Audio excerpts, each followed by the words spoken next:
आज मैं आपको व्याकरण के पाठ 1 का अध्ययन कराऊंगी, जिसका शीर्षक है भाषा और व्याकरण। इसमें मैं पहले आपको बताऊंगी भाषा किसे कहते हैं। भाषा वह साधन है जिसके द्वारा हम अपने मन के भावों को प्रकट करते हैं और दूसरे के मन के भावों को जानते हैं। भाषा मानव के मुख से निकली वे सार्थक ध्वनियाँ हैं जो दूसरों तक अपनी बात पहुंचाने का काम करती हैं। भाषा का मुख्य कार्य वक्ता की बात को दूसरों तक पहुंचाना है।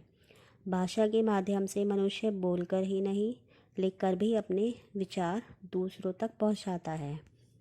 इस प्रकार इसके 2 रूप होते हैं, मौखिक व लिखित।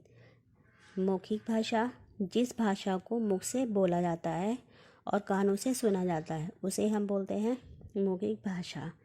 इस भाषा को उच्चरित भाषा भी कहा जाता है।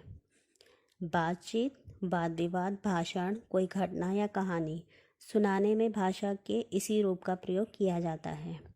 लिखित भाषा, मन के भावों तथा विचारों को जब लिखकर प्रकट किया जाता है तो यह भाषा का लिखित रूप कहलाता है। पत्र, लेख, पुस्तक, कहानी, समाचार पत्र, पत्रिकाओं आदि में भाषा के इसी रूप का प्रयोग किया जाता है। लिखित भाषा में ध्वनियों के स्थान पर वर्णों या अक्षरों का प्रयोग किया जाता है। लिपि, किसी भाषा को लिखने का ढंग लिपि कहलाता है। प्रत्येक भाषा को लिखने के लिए चिन्ह निर्धारित होते हैं। इन चिन्हों को लिखना ही लिपि है।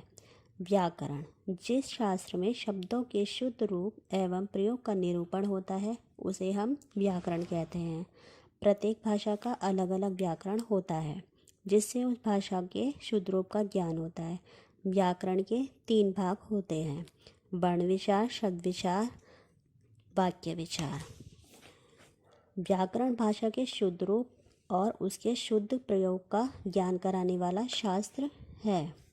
हिंदी भाषा, इस भाषा का प्रयोग राज्य भाषा, राष्ट्रभाषा और संपर्क भाषा के रूप में हो रहा है। भारत के संविधान में 14 सितंबर 1949 को हिंदी को राजभाषा के रूप में स्वीकार किया गया है। धन्यवाद।